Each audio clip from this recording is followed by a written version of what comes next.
पिता बेटी की दिल छू लेने वाली कहानी। एक दिन एक लड़की ने अपने पिता से पूछा, पापा क्या आप कभी मेरी वजह से रोए हैं?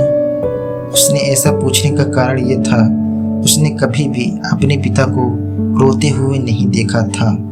इस सवाल के जवाब में पिता ने कहा, हाँ एक बार ऐसा हुआ था जब मैं तुम्हारी वजह से रोया था। यह सुनकर उस लड़की को बात को जानने के लिए उत्सुक हो गई। आखिर वह क्या बात थी उसके पिता को रुला दिया था।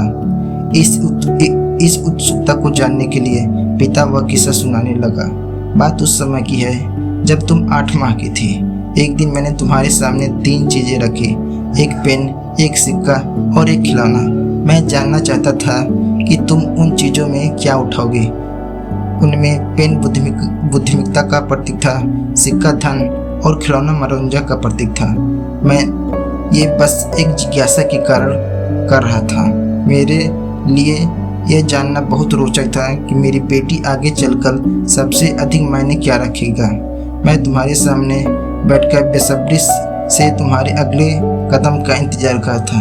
मैंने देखा कि कुछ देर तुम बैठकर उन चीज़ों को देखती रही, फिर घुटने के बल चलते हुए उनकी ओर बढ़ी। जब मैंने तुम्हें आगे बढ़ते हुए देखा, मेरी धड़कनों मानो रुक सी गई, लेकिन अगले ही पल तुमने उन चीज़ों को अपने हाथ से हटा दिया और आगे बढ़कर मेरी गोद में चली आई। बस ये वही पल था जब मेरा दिल भर आया और तुम्हारी वजह से रो पड़ा। यह किस्सा सुनकर लड़की की आंखें में भी आंसू आ गए।